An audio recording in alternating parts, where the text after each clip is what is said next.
আরেকটু পিছন তো লইতেন পিছন তো লাগবে আরে পিছন তো না দোকানে দিও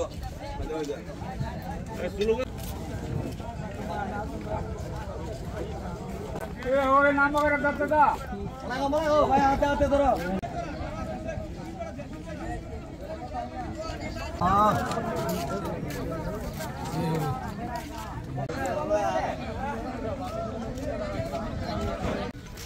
সারা মান উড়ে যাবে নেতারা দি বাজার হয়ে গেছে direct action direct action direct action direct action direct action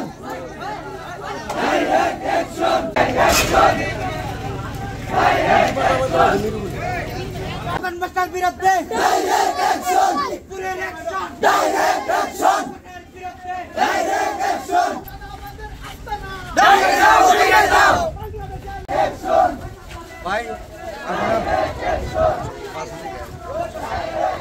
এই কালীপুর নদী থেকে আমাদের সার্বভৌমত্ব থাকা সত্ত্বেও আমাদের অধিকার থাকা সত্ত্বেও আমাদের সেই অধিকারকে নিয়ে সিনেমিনি খেলতেছে বিএনপির কতিপয় লোক, খুকুন মাস্টার, তারপর হচ্ছে আপনার রুহানি, সাদ্দাম, আরো যারা যারা আছে তারা আমাদের যে একটা অধিকার আমাদের নদী আমাদের বাড়ির সামন থেকে আমাদের যে নদীর যে একটা অধিকার আমাদের সেই অধিকার থেকে আমাদের কালীপুরের সবাইকে তারা বঞ্চিত করতেছে।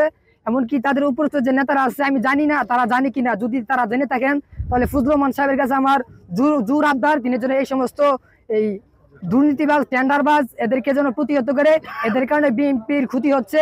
৮ নং ওয়ার্ড থেকে আমরা বলছি আমাদের নামাকারা নদীর একটা খননের একটা কাজ আছে আমাদের এখানে আমাদের কালীপুর গ্রামের সামনে। তো এখন কাজ আসার পরে আমাদের ওই কাজটা একজন টেন্ডারে নিয়ে গেছে। এখন ওই যে কাজের যে মাটি আছে নদী খননের ওই মাটি আমাদের কাজে লাগবে। আমরা এই নতুন বাজার থেকে চলাফেরার জন্য যে রাস্তাটা আছে পিছনের ওই রাস্তা দিয়ে আমরা শুকনা সিজনে হাঁটতে পারি না। আমাদের যে মাটি আছে ওই মাটি আমরা রাস্তায় দিলে আমরা জনগণ দেশের লোক সঠিকভাবে চলাফেরা করতে পারবে।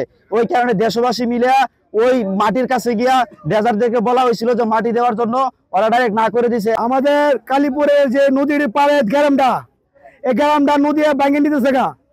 আর যে মাটিগুলো আমরা সামনে আছে এই মাটিগুলো খুকুন মাস্টার, রুহানি, সাদ্দাম 70 লক্ষ টাকার বিনিময়ে বিক্রি করে আড়াইছে ভাইয়া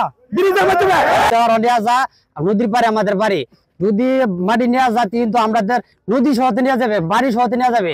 আমরা বাড়ি গরু কাঙ্গাল যা আছে আমরা এখানে থাকতে পারবো না, ওরা চাইতেছে আমরা তুলে দিবার লাগা।